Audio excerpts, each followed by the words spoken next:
আসসালামু আলাইকুম রহমতুল্লাহি বারাকাতু। আশা করি পুরা দেশবাসী সকলে ভালো আছেন। আমি দোয়া করি সকলে ভালো থাকুন।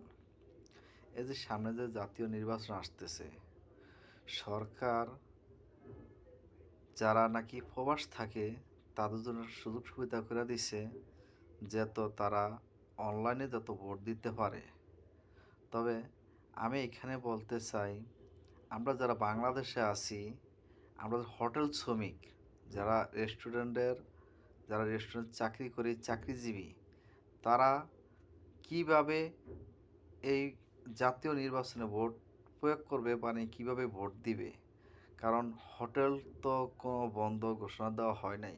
আর হোটেল বন্ধ থাকলে এত মন্ত্রী, magistrate, MP, AC, DC, police, এইটা সেইটা, পাবলিক, নেতা ফেতা, এরা খাবে কোথায়?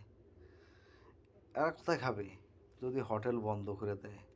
তো এখানে আমি মনে করি, বর্তমান যে আমাদের সরকার ডক্টর ইউনূস সাহেব আছেন, উনি যদি একটা ব্যবস্থা করে দেন যে হোটেল যে শ্রমিক আছে, যারা ভোটার আছে, তারা অনলাইনে ভোট প্রয়োগ করতে পারবেন, অনলাইন তারা এই ভোটটা দিতে পারবেন। যদি এই সুযোগ সুবিধাটা করে দিত, তো আমার মনে হয় যে হোটেল শ্রমিকের জন্য একটু ভালো হতো, মানে খারাপের দিকে যাইতো না। তাহলে হোটেল শ্রমিকরা ভোটটা দেওয়া পারত। কারণ যদি হোটেল শ্রমিক যদি ভোট দেওয়ার জন্য যদি বাড়িতে চলে যায়, তো এখানে এক একজন, মানে এক একটা রেস্টুরেন্টের ভিতরে আছে আপনার 30 জন, 40 জন, 50 জন, 60 জন, কোনো রেস্টুরেন্ট আছে 100 জন ভোটারও আছে। তো যদি এই ভোটারগুলো যদি সব যদি একসাথে চলে যায়, তো সমস্ত রেস্টুরেন্টগুলো বন্ধ হয়ে যায়। তো এই রেস্টুরেন্টগুলো বন্ধ হলে সাধারণ জনগণের, নেতা ফেতা খেতা, এমনকি বড় বড় মন্ত্রী, ম্যাজিস্ট্রেট, আইন শৃঙ্খলা বাহিনীর বিভিন্ন পর্যায়ের লোকের ক্ষতি হয়ে যাবে যদি এই হোটেল রেস্টুরেন্ট বন্ধ থাকে।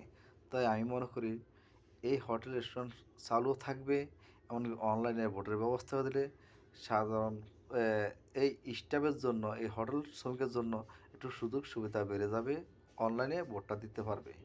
তাই আমি আশা করি সরকার দ্রুত এই ব্যবস্থাটা করবেন। আমি এই আশা ব্যর্থ রেখে আমি রাখছি। আল্লাহ হাফেজ। বাংলাদেশ জিন্দাবাদ। বাংলাদেশ চিরজীবী হোক ও বাংলাদেশ ভালোভাবে চলুক। আর আমাদের এই ভোটটা যেন অনলাইন দিতে পারি সেই ব্যবস্থা ডক্টর ইউনূস সাহেব করে দেখ। আসসালামু আলাইকুম ওয়া রাহমাতুল্লাহি ওয়া বারাকাতুহু।